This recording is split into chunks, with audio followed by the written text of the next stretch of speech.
It's our 21st hosting of the event, so very excited to have some of the best players in the world back to play again. I think importantly as well is having the event the week before the President's Cup was something that we looked at when we signed the agreement to do the event up until 2023, and it certainly hasn't disappointed. The international players that are coming out are great. It's great to have Ernie playing in the event. I think the week before the President's Cup he's obviously going to have a lot on his plate and a lot to do, and the fact that he's given up the time to come and play, we're really appreciative of that. A couple of European players as well. Yeah, we are very excited with the field, and I think importantly as well with the top Australians coming this year.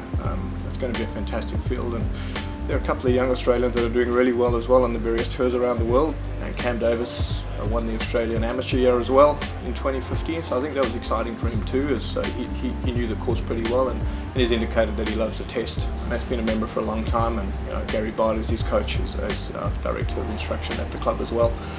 We're looking forward to having both of them back for this year's event again. The event promoters have done really well to get the field that they've done, and yeah, it'll be good to see how they get on around the golf course.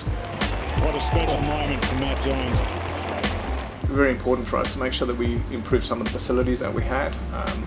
In relation to the golf course maintenance shed, that facility was really old, and it was a two-phase project that we put in place to move certainly high-risk areas, your fuels and your chemicals from the boundary of the properties that neighboured us into the middle of the golf course. And then just recently, about 3 months ago, we handed over the other side of the golf course maintenance shed. So we've got two facilities that house machinery and have a workshop area and are able to have all the equipment that we need to maintain the golf course. Housed in a facility that we think is state-of-the-art, gives the staff the opportunity to be a little bit more productive, and give them an area to go and really be proud of when they come to work in the morning.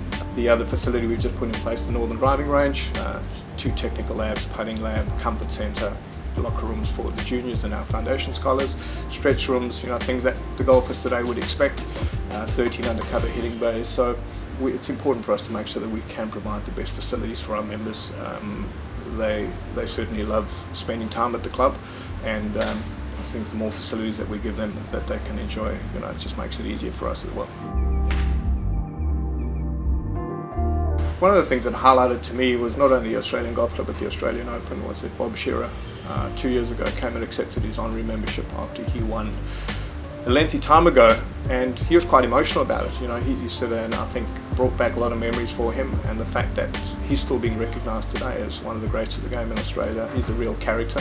But yeah, Peter Lonar's, Craig Parry's, the guys that have been members here. I think one of the things that really struck me is Peter Lonar going out on a Wednesday morning, to putting his name down and going over 3 regular members and having a go in the golf.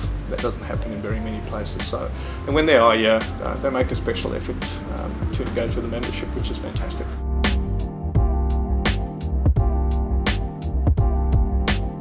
Probably the most difficult time for us, the week of the event is great fun. We enjoy the golfers out there. There's always a bit of a vibe, and members are in a good place. They love coming along.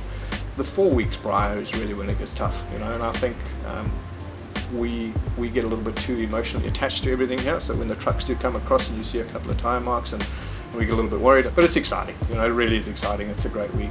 The extra hands on deck certainly just give the place that extra sparkle. People get in, the way it just gets neatened up in 48 hours, sort of a week out, is, to me, was the most remarkable thing I've seen on a golf course anyway. Just getting those extra people in and getting stuff done.